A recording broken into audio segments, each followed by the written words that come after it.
When you're ready to start your business, Northwest Registered Agent gives you access to thousands of free guides, tools, and legal forms. Everything you need to launch and protect your business in one place.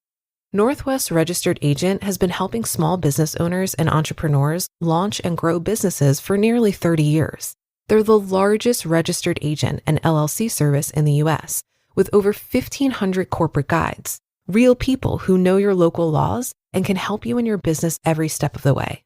Plus, with Northwest, privacy is automatic. They never sell your data and handle all services in-house because privacy by default is their pledge to customers.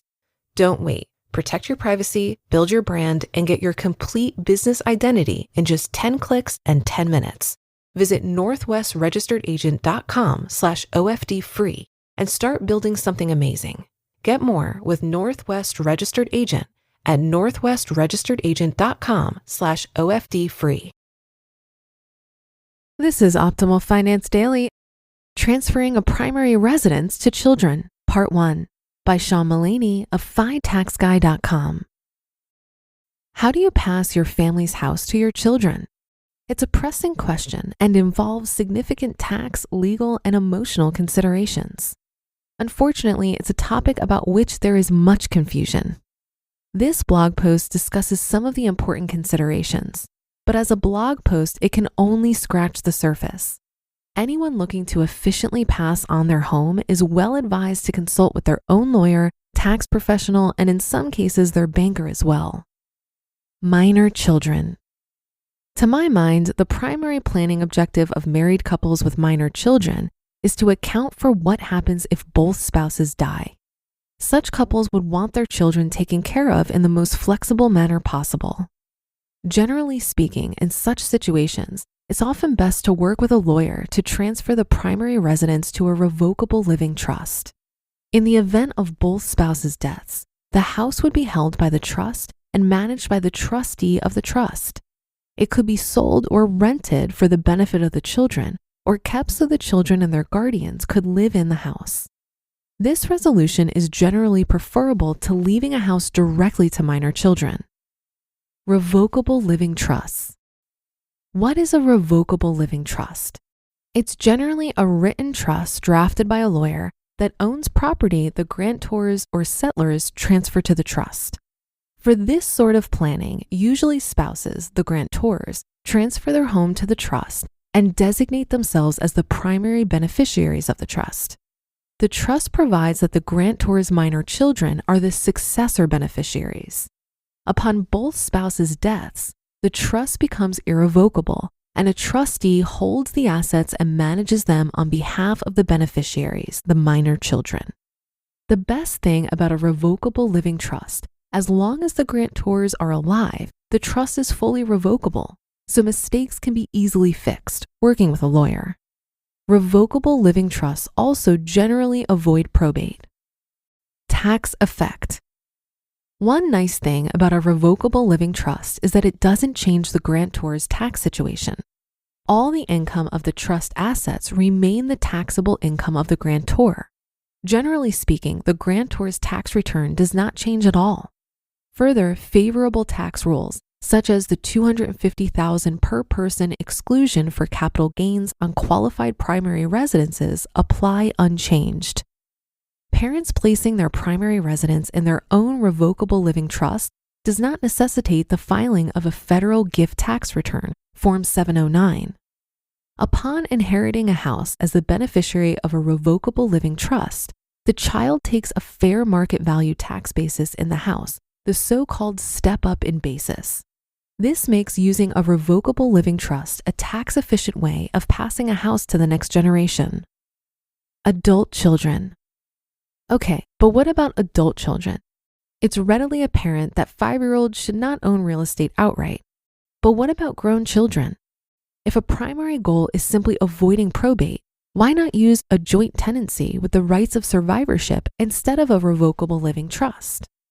Putting an adult child's name on the title of the parent's primary residence, and thus creating a joint tenancy with rights of survivorship, can lead to a host of issues, but perhaps not the issues that initially come to mind. Capital gains tax. What about the adult child's capital gain upon the sale of the house after the parent's death? Is that a reason to use a revocable living trust to house the house? Pun intended. Well, it turns out the answer is generally no.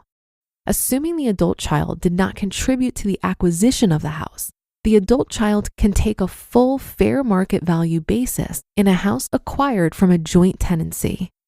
Here's an example very loosely based on the example on page 10 of IRS publication 551. Example: Joan and Jane owned as joint tenants with rights of survivorship Joan's home. Joan paid $300,000 for it. Jane paid nothing for it. Upon Joan's death, the home has a fair market value of $600,000. Jane inherits as the surviving joint tenant the house from Joan with a $600,000 basis, a fully stepped up basis. To be continued.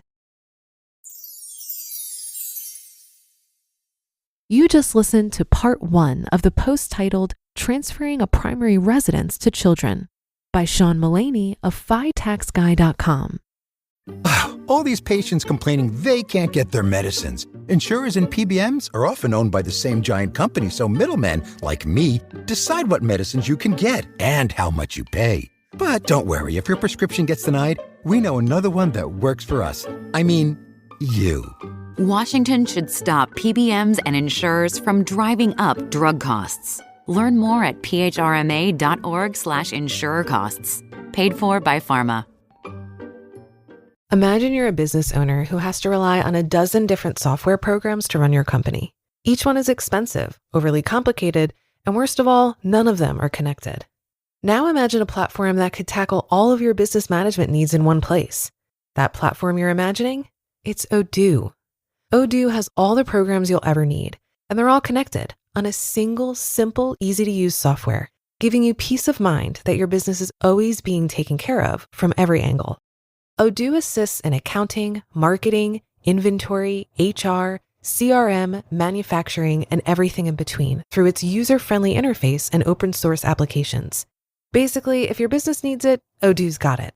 Odoo sounds pretty amazing, right? So stop wasting your time and money on those expensive, disconnected platforms and let Odoo harmonize your business with simple, efficient software that can handle everything for a fraction of the price. It doesn't get much better than that. So what are you waiting for? Discover how Odoo can take your business to the next level by visiting odoo.com. That's ODOO.com. Odoo, modern management made simple.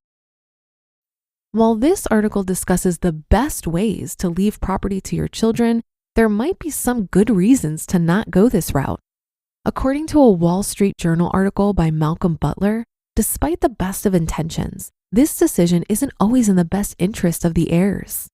The reality is that inheriting a family home can be more of a burden than a blessing due to the high cost of maintenance, property taxes, insurance, legal fees, and other expenses. It's also incredibly complicated and cumbersome to share a property between multiple parties. Real estate often comes with emotional attachments, which can prevent your children from making smart financial decisions. Too often, families imbue real estate or other assets with emotional power, including the rosy haze of childhood memory, which can cloud their judgment when it comes to making strategic financial decisions. Malcolm cautions that he's seen family homes become cash flow negative money pits, as well as emotional black holes. Rather than gifting the primary family house or a vacation home to your heirs as part of your estate plan, consider treating family property like any other asset in an estate. You can stipulate that all real estate be sold upon your death and that the proceeds be divided evenly between your heirs. Well, that should do it for today. Have a happy rest of your day and a great weekend, and I'll see you on the Saturday show tomorrow, where we'll finish up this post and where your optimal life awaits.